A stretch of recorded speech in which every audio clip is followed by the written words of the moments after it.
মহাকুম্ভে স্নান করে পূর্ণ অর্জন করতে গিয়ে নিখোঁজ হলেন রানাঘাটের এক গৃহবধূ, নাম সুমিত্রা পাল। সুমিত্রা পাল, বয়স 54, বাড়ি নদিয়ার রানাঘাট পৌর তালপুকুর পাড়া এলাকায়।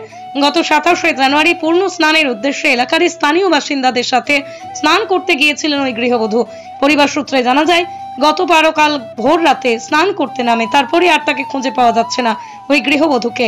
আর এই ঘটনায় রীতিমতো চিন্তিত পরিবার। গৃহবধূর ছেলে সুমন পাল বলেন, গত 27 তারিখ শিয়ালদহ স্টেশন থেকে স্থানীয় সঙ্গী সাথীদের নিয়ে মহাকুম্ভের উদ্দেশ্যে রওনা দেন। গত 28 তারিখ সেখানে গিয়ে পৌঁছন সুমিত্রা পাল। আর গতকাল ভোরে স্নান করতে নামেন তার মা। এরপরই থেকেই আর খোঁজ পাওয়া যাচ্ছে না বলেই দাবি ছেলের। যদিও মায়ের সাথে যাওয়ার সঙ্গী সাথীরা তারা প্রত্যেকেই ফিরে আসছেন, তবে মায়ের বিষয়ে সঙ্গী সাথীরা তার মায়ের খোঁজ দিতে পারছেন না। আর এরপর প্রশাসনের সঙ্গে যোগাযোগ, হেল্পলাইন নাম্বারে যোগাযোগ করলেও সন্ধান বা খোঁজ মিলছে না সুমিত্রা দেবীর। এই ঘটনায় রীতিমতো হতাশায় ভুগছেন পরিবার। কি করবেন বুঝে উঠতে পারছেন না তারা। মা হচ্ছে 27 তারিখ গিয়েছিল। 27 তারিখ শিয়ালদার থেকে ট্রেন ছিল হামসাফার 1:10-এ, সেই ট্রেনে করে গিয়েছিল। আর মঙ্গলবারে মা পৌঁছিয়েছে। মঙ্গলবার রাত 10:30 অবধি আমরা মার সঙ্গে যোগাযোগ করতে পেরেছি।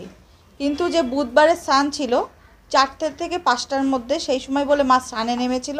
তারপর থেকে আর ওদের সঙ্গে কোনো যোগাযোগ নেই মার। 4-5টার মধ্যে কোনটা? ভোরবেলা 4টে থেকে 5টার মধ্যে। তারপর আমরা 7টার সময় ওদের ফোন করি, তখন ওরা বলে যে কাকিমাকে আর খুঁজে পাওয়া যাচ্ছে না। তারপর থেকে আর মার সঙ্গে আমাদের কোনো যোগাযোগই নেই। ওনার সাথে ওনার কাছে ফোন ছিল? ওনার কাছে ফোন ছিল, সেই ফোনটা আবার আমাদের যার সঙ্গে গিয়েছিল তার কাছে দিয়েছিল। এখান থেকে কতজন গেছেন ওনারা? এখান থেকে প্রায় 10 জন মতো তো গিয়েছেই। তাদের বাড়ি কোথায়? তাদের আমাদের আশেপাশেই বাড়ি, তারা আমাদের প্রতিবেশী। তাদের কাছে খোঁজখবর নিয়েছিলেন? হ্যাঁ, খোঁজখবর নিচ্ছি। তাদের কাছে তাদের খানিকটা সুইচ অফও ছিল ফোনে। তারা একটা ওখানে যেটা করার দরকার অ্যানাউন্স করার জন্য অনুসন্ধান কেন্দ্রে গিয়েছে, একটা রেজিস্ট্রেশন করিয়েছে। ব্যুরো রিপোর্ট, আরং নিউজ, নদিয়া।